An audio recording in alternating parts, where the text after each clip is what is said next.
Hi friends, welcome back to my channel. ரெண்டு bread இருந்துச்சுன்னா போதும், மார்னிங் டைமில் நம்மளுடைய பிரேக்ஃபாஸ்ட்டை ரொம்ப ஹெல்த்தியாக ஃபில்லிங்காக இருக்கிற மாதிரி முடிச்சிடலாம். ஸோ ரொம்ப குயிக்காக ஈஸியாக செஞ்சிடலாம், டேஸ்ட்டாகவும் இருக்கும். ஈவினிங் டைமில் இதை ஸ்நாக்ஸாக கூட நம்ம வீட்டு குட்டீஸ்க்கு செஞ்சு கொடுக்கலாம். ஸோ எப்படி செய்யுதுன்னு பார்க்கலாமா?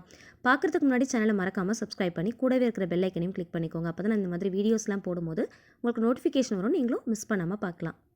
இது செய்கிறதுக்கு 2 முட்டை நான் யூஸ் பண்ண போகிறேன். ஆனால் இப்போ மிக்சிங் பவுலில் ஒரே ஒரு முட்டை தான் உடச்சி ஊற்றிருக்கிறேன். கொஞ்சம் மசாலா பொருட்களை நான் ஆட் பண்ண போகிறேன். எல்லாமே 1/4 டீஸ்பூன் அளவுக்கு தான் ஆட் பண்ண போகிறேன். ஸோ இந்த முட்டைக்கு தேவையான அளவுக்கு உப்பு, மஞ்சள் தூள், மிளகுத்தூள், ஜீரகத்தூள், சாட் மசாலா, காஷ்மீரி ரெட் சில்லி, இது கூடவே ஜிஞ்சர் கார்லிக் பவுடர் ஆட் பண்ணியிருக்கிறேன். ஜிஞ்சர் கார்லிக் பவுடர் இல்லை அப்படின்னா நீங்கள் பேஸ்ட்டாக கூட ஆட் பண்ணிக்கலாம். இப்போ இது கூடவே கட் பண்ண ஒரு பெரிய வெங்காயம், ஒரு தக்காளி, ஒரு குடமிளகாய், கொஞ்சமாக வெங்காயத்தாள், இது கூடவே கொஞ்சமாக கொத்தமல்லி இலை, இது எல்லாத்தையுமே சேர்த்துக்கோங்க. தேவைப்பட்டால் ஏதாவது வெஜிடபிள்ஸ் இருந்துச்சு அப்படின்னா கூட அதை கூட நீங்கள் கட் பண்ணிட்டு சேர்த்துக்கலாம். பன்னீரோ இல்லை கார்ன், இல்லைனா ஏதாவது கேரட், பீன்ஸ் இந்த மாதிரி கூட நீங்கள் சேர்த்துக்கலாம். இது கூட ஒரு டேபிள் ஸ்பூன் அளவுக்கு கடலை மாவு சேர்த்துக்கலாம். ஒரு 1/2 டீஸ்பூன் அளவுக்கு அரிசி மாவு சேர்த்துக்கோங்க. இது எல்லாத்தையுமே கொஞ்சம் கூட கட்டி இல்லாத அளவுக்கு நல்லா மிக்ஸ் பண்ணி எடுத்துக்கோங்க. மாவெல்லாம் சேர்க்குறோம் இல்லையா, ஸோ கட்டி இல்லாத மாதிரி பார்த்துக்கோங்க. நல்லா விஸ்க் வச்சு நல்லா பீட் பண்ணிங்க அப்படின்னா நல்லா கட்டி இல்லாமல் நல்லா மிக்ஸ் பண்ணிக்கலாம். இப்போ இதில் மறுபடியும் ஒரு முட்டையை உடச்சி ஊற்ற போகிறோம். உப்பு மட்டும் நீங்கள் பார்த்துக்கோங்க, தேவைப்பட்டால் நீங்கள் எக்ஸ்ட்ரா கூட நீங்கள் ஆட் பண்ணிக்கலாம். ஸோ செக் பண்ணி பார்த்துட்டு அதுக்கேற்ற மாதிரி சேர்த்துக்கோங்க. ஏன்னா ஃபஸ்ட்டே ஸ்டார்டிங்கில் முட்டை உடச்சி ஊற்றும் போது கொஞ்சம் நம்ம உப்புலாம் ஆட் பண்ணியிருக்கிறோம் இல்லையா, ஸோ தேவைப்பட்டுச்சுன்னா நம்ம எக்ஸ்ட்ரா ஆட் பண்ணிக்கலாம். இப்போ இதை நல்லா பீட் பண்ணிக்கோங்க.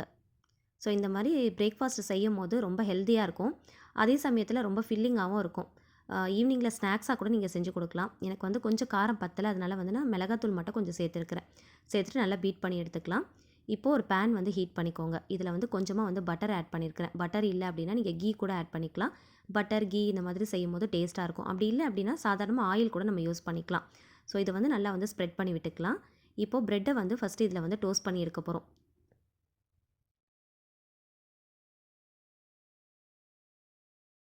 ப்ரெட்டை 2 பக்கமும் லைட்டாக டோஸ்ட் பண்ணதுக்கப்புறமா நம்ம ரெடி பண்ணி வச்சுருந்தோம் இல்லையா முட்டை, அதை இந்த மாதிரி மேலே நல்லா ஸ்ப்ரெட் பண்ணி ஊற்றிக்கோங்க. ஃபஸ்ட்டு இந்த மாதிரி மேலால் ஊற்றிட்டு அதுக்கப்புறமா பின்பக்கமாக திருப்பி போட்டுருங்க. திருப்பிட்டு அகெயின் அந்த சைடும் இந்த மாதிரி மேலால் ஊற்றி விட்டுருங்க. ஸோ இந்த மாதிரி ஊற்றிட்டு 2 பக்கமும் நல்லா டோஸ்ட் பண்ணி எடுத்தோம் அப்படின்னா ரொம்ப டேஸ்டியாக ஹெல்த்தியான ஒரு பிரேக்ஃபாஸ்ட் நமக்கு ரெடி ஆகிடும். சுற்றியும் பார்த்திங்கன்னா கொஞ்சமாக கீயோ இல்லைனா பட்டரோ அப்ளை பண்ணிக்கோங்க. ஸோ இன்னும் டேஸ்ட் ரொம்ப நல்லாயிருக்கும். சிம் ஃப்ளேமில் வச்சு டோஸ்ட் பண்ணிக்கோங்க. அப்போ தான் முட்டை நல்லா வேகும். ஏன்னா நம்ம கொஞ்சம் வெஜிடபிள்ஸ்லாம் ஆட் பண்ணியிருக்கோம் இல்லையா, ஸோ அதனால். ஸோ 2 பக்கமும் நல்லா திருப்பி போட்டுட்டு நல்லா டோஸ்ட் பண்ணி எடுத்தீங்க அப்படின்னா ரொம்ப சூப்பராக இருக்கும். ஒரு பிரேக்ஃபாஸ்ட் ரெசிபி நமக்கு ஃபில்லிங்காக ரெடி ஆகிடுச்சு. பிரெட் இருந்துச்சுன்னா நிறைய டிஃப்ரெண்ட்டாக நம்ம நிறைய ரெசிபி ட்ரை பண்ணலாம். அது எல்லாத்தையுமே கண்டிப்பாக நான் 1 பை 1 உங்களுக்கு அப்லோட் பண்ணுறேன். ஸோ இதே மாதிரி நீங்களும் ஒரு தடவை ட்ரை பண்ணி இந்த மாதிரியும் செஞ்சு சாப்பிட்டு பாருங்கள், ரொம்ப நல்லாயிருக்கும்.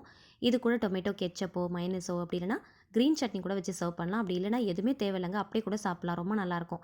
சைட் டிஷ்லாம் எதுவுமே இல்லாமல் கூட ரொம்ப நல்லாயிருக்கும். ஸோ கண்டிப்பாக இந்த மாதிரி ஒரு தடவை ட்ரை பண்ணி பாருங்கள். இந்த வீடியோ உங்களுக்கு பிடிச்சிருக்கும்னு நினைக்கிறேன். பிடிச்சிருந்துச்சுன்னா மறக்காமல் லைக் பண்ணுங்கள், தெரிஞ்ச ஃபேமிலி அண்ட் ஃப்ரெண்ட்ஸ் கூட ஷேர் பண்ணிக்கோங்க. இந்த மாதிரி இன்னும் நிறைய ரெசிபி தெரிஞ்சுக்க நம்மளுடைய சேனலை மறக்காமல் சப்ஸ்கிரைப் பண்ணிட்டு தொடர்ந்து சப்போர்ட் பண்ணுங்கள். Thank you so much. கீப் வாட்சிங்.